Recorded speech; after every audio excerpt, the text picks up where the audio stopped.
Hello friends, આજે આપણે બનાવીશું મેગી મસાલા ભેળ, જે ખાવામાં ખૂબ જ ટેસ્ટી લાગે છે અને ખૂબ ઝડપથી બની જાય છે. નાના બાળકોને મેગી ખૂબ જ પસંદ હોય છે. જો તમે એકને એક મેગી બોઇલ કરીને ખાતા કંટાળ્યા હોય તો આ રેસીપી ખૂબ જ સારી લાગશે. તો ચાલો જોઈ લઈએ કેવી રીતે બને છે મેગી મસાલા ભેળ. મેગી મસાલા ભેળ બનાવવા માટે મેં અહીં 2 પેકેટ મેગીના લીધેલા છે. આપણે તેને થોડી તોડી લઈશું.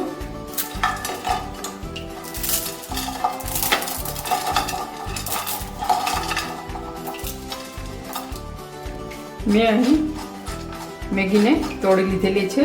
ગેસની ફ્લેમ ચાલુ કરી દીધેલી છે.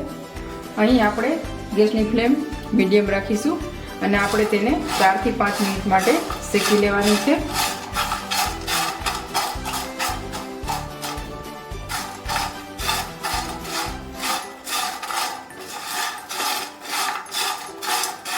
આ પહેલાં પણ મેં ચેનલ પર મેગીના પકોડાની રેસીપી આપેલી છે.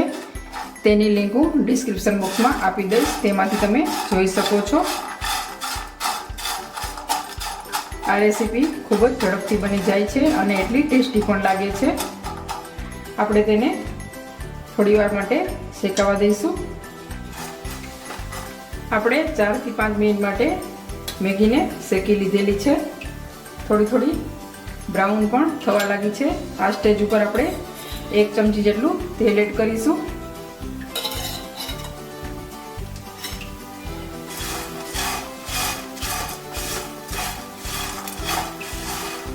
તેલ એડ કર્યા પછી આપણે તેમાં 2 ચમચી જેટલું પાણી એડ કરીશું.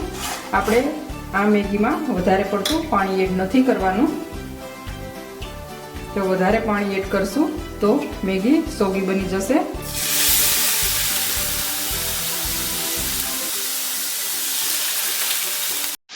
આપણે તેને 1 થી 2 મિનિટ માટે કૂક કરી લઈશું.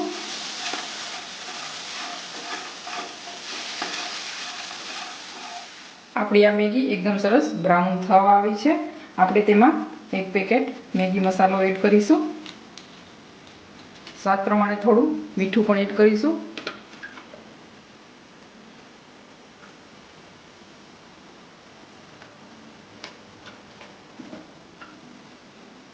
અને બધું સરખી રીતે મિક્સ કરી લઈશું. આપણે હવે આ મેગીને 7 થી 8 મિનિટ માટે ઠંડી થવા દઈશું. ત્યાર પછી આપણે તેની ભેળ બનાવીશું.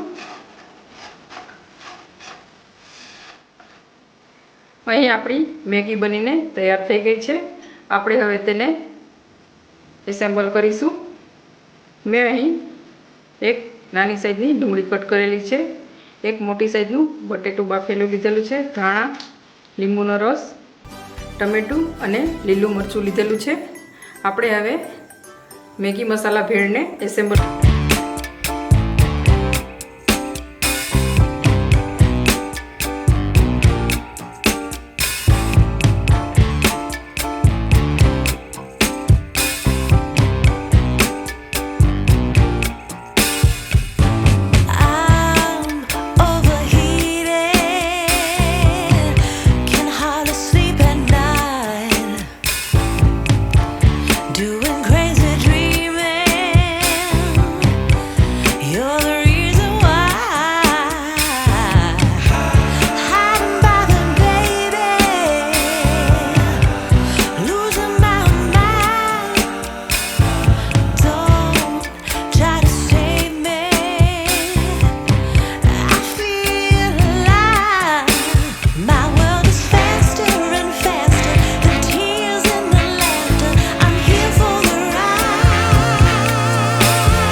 એડ કરીશું.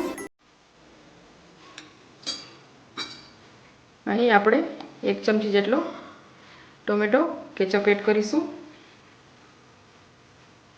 ત્યાર પછી આપણે તેમાં 1/2 ચમચી જેટલો શેઝવાન સોસ એડ કરીશું. જો તમારી પાસે શેઝવાન સોસ ન હોય તો તમે લાલ મરચું પાવડર અથવા ચીલી ફ્લેક્સ પણ એડ કરી શકો છો. આપણે એકદમ સરખી રીતે મિક્સ કરીશું. ત્યાર પછી આપણે લીલા ધાણા એડ કરીશું. આપણે હવે બધી વસ્તુ એકદમ સરખી રીતે મિક્સ કરી લઈશું. તમે મમરાની ભેળ ખાધી હશે, ચાઇનીઝ ભેળ ખાધી હશે, પણ અહીં આપણે મેગી મસાલા ભેળ બનાવેલી છે. તો આ રેસીપીને તમે એક વખત જરૂરથી ટ્રાય કરજો. તમે બધા મસાલા તમારા ટેસ્ટ પ્રમાણે એડ કરી શકો છો. રેસીપી સારી લાગે તો લાઈક કરજો, શેર કરજો અને મારી ચેનલને સબસ્ક્રાઈબ કરવાનું ના ભૂલતા. બેલ આઇકનને જરૂરથી પ્રેસ કરજો. મેં આ પહેલાં ચેનલ પર શેઝવાન સોસની રેસીપી પણ આપેલી છે. તેની લિંક હું ડિસ્ક્રિપ્શન બોક્સમાં આપી દઈશ. હવે આપણે મેગી મસાલા ભેળને સર્વિંગ પ્લેટમાં કાઢી લઈશું. તો તૈયાર છે આપણી ચટપટી એવી મેગી મસાલા ભેળ. રેસીપી સારી લાગે તો એક વખત જરૂરથી ટ્રાય કરજો. લાઈક, શેર અને સબસ્ક્રાઈબ કરવાનું બિલકુલ ના ભૂલતા.